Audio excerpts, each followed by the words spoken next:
સુરતના પાંડેસરા વિસ્તારમાં 3 બાળકીઓ સાથે અડપલા કરનાર હવસખોર નરાધમને પાંડેસરા પોલીસે પકડી પાડ્યો હતો અને જેલના સળિયા પાછળ ધકેલી વધુ તપાસ હાથ ધરી છે. પાંડેસરા વિસ્તારમાં એક ચોંકાવનારી ઘટના બની છે. એક નહીં બે નહીં પરંતુ 3 બાળકીઓ સાથે શારીરિક અડપલા કરનાર હવસખોર નરાધમને પાંડેસરા પોલીસે પકડી પાડ્યો છે.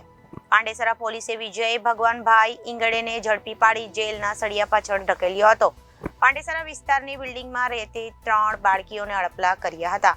પોલીસે ગુનો નોંધી આરોપીને ધરપકડ કરી વધુ તપાસ હાથ ધરી છે.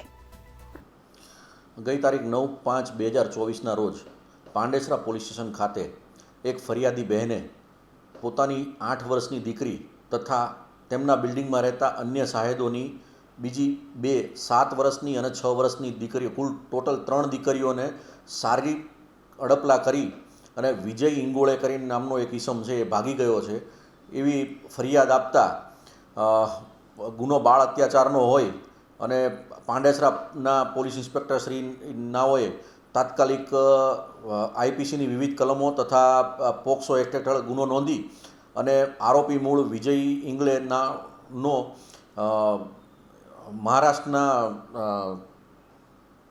અકોલાનો વતની હોય તાત્કાલિક એક ટીમ મહારાષ્ટ્ર રવાના કરેલી અને બીજી 3-4 ટીમો જે લોકલ પાંડેસરાના વિસ્તારો છે તેમાં આરોપીની તપાસ કરવામાં આવેલી. દરમિયાન પોકો હરેશભાઈ નાઓની ચોક્કસ બાતમીના આધારે આ વિજય ઇંગોળેની ધરપકડ કરવામાં આવેલી અને મુદ્દત અંદર નામદાર કોર્ટમાં મોકલી આપવામાં આવેલ અને હાલ એ જ્યુડિશિયલ કસ્ટડીમાં છે. આ વિજય ઇંગોળે છે એ ઉંમર વર્ષ 50નો છે અને એ વોચમેન તરીકે કામ કરતો હતો. આનંદો હોમ્સ ડુંડી ગામ ખાતે એમના 2 દીકરા રહે છે, ત્યાં એ જમવા માટે જતો હતો અને એ દરમિયાન આનંદો હોમ્સના પાર્કિંગમાં એણે આ કાંડ કરેલું છે.